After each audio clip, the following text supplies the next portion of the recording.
Voilà, on a fini sur ce cours sur la paralysie cérébrale. Je voudrais conclure en revenant sur les points importants. Les points importants, ça veut dire, je veux être certain que vous les ayez bien compris. D'une part parce que c'est important pour vous en tant que futur professionnel, et c'est important pour vous en tant qu'étudiant qui allez passer un examen l'année prochaine. Si on vous interroge à l'écrit ou bien si vous devez faire un appareillage, sur ces points-là, il faut être certain que vous ayez bien compris parce que sinon c'est sûr que vous allez vous planter. Donc je reviens dessus pour que vous puissiez revoir vos cours, vérifier que vous ayez bien compris et me poser des questions la fois prochaine quand on se verra en classe entière.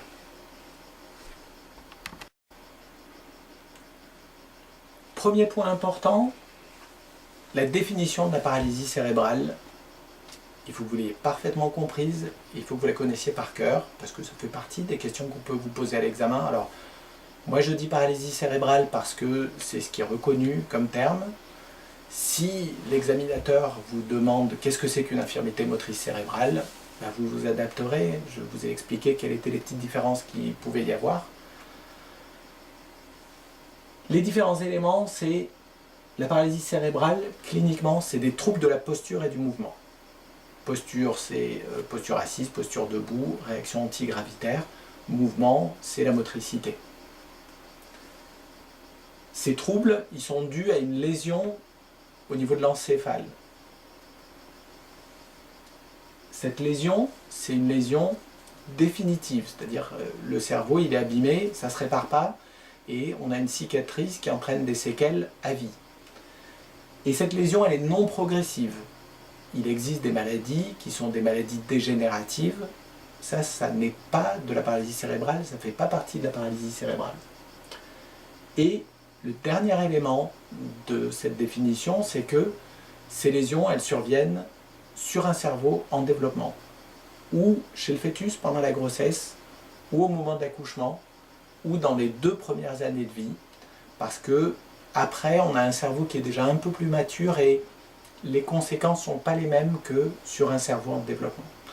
D'accord ? Donc tous ces éléments sont importants pour définir la paralysie cérébrale et surtout pour bien la comprendre, comprendre quels sont les symptômes, comprendre comment est-ce qu'il va falloir agir pour prendre en charge ces enfants.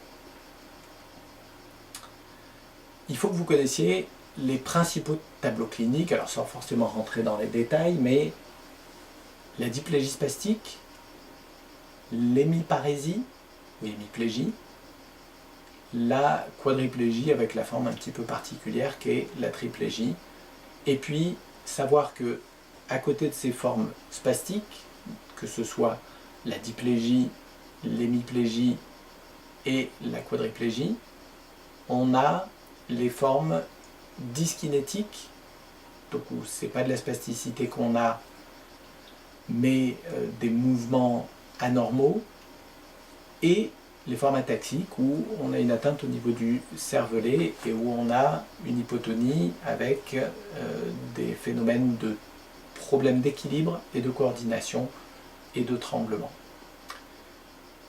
Parfois, il peut arriver qu'on ait une coexistence de symptômes spastiques et dyskinétiques, mais le plus souvent, ça correspond à des atteintes différentes.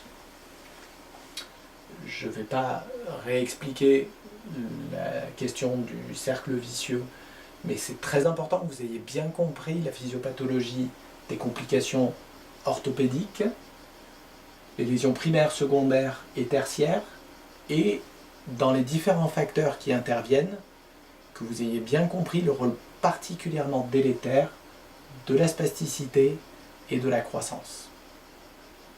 La spasticité, ça se traite, la croissance, ce n'est pas une maladie, mais il faut le prendre en compte pendant toute la croissance de l'enfant. Dans la prise en charge de ces enfants, je ne vous demande pas de rentrer dans le détail de tout connaître, c'est plus pour votre culture générale en tant que professionnel de santé, mais il faut que vous connaissiez les 4 grands objectifs. Numéro 1, prévention des complications orthopédiques. Numéro 2, développer au maximum le potentiel posturomoteur de ces enfants, que ce soit au niveau de la mobilité globale de la locomotion au niveau manuel et au niveau bucco-facial.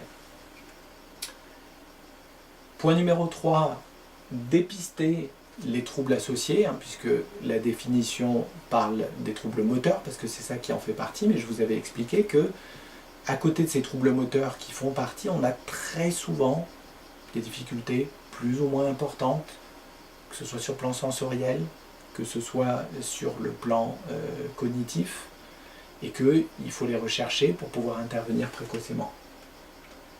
Et puis, favoriser l'épanouissement et l'insertion de cet enfant dans les différents environnements. Prise en charge globale.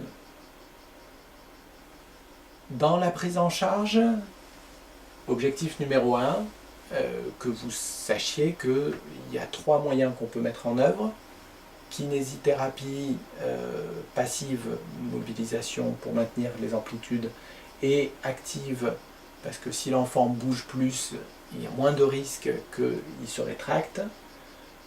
Appareillage de posture et appareillage de fonction, mais qui a également des objectifs de prévention orthopédique, et le traitement de la spasticité. Connaître les caractéristiques, les objectifs et les indications des grands types d'appareils, et savoir que votre rôle, avant de les fabriquer, c'est de définir le cahier des charges de façon pluridisciplinaire avec l'enfant et sa famille. Siège, appareil de verticalisation, appareil de posture des membres, orthèse de marche pour les principales catégories, avec d'autres types d'appareils qui existent également. Être capable d'élaborer un cahier des charges, je viens de vous en parler. Je termine en vous renvoyant un certain nombre de références plus ou moins récentes, mais certaines sont anciennes mais sont toujours pertinentes.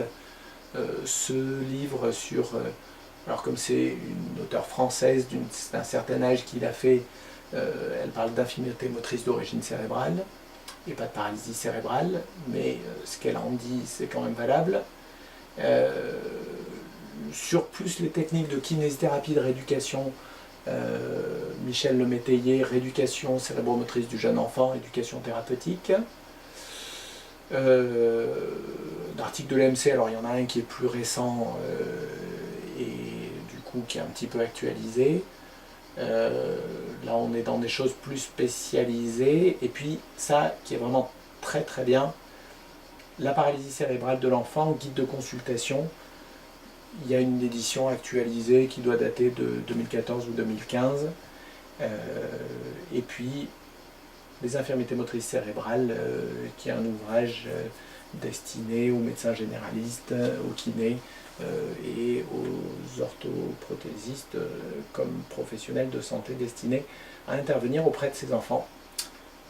Voilà, je vous remercie et je suis à votre disposition pour des discussions, des cas cliniques, des échanges au sujet de ce chapitre.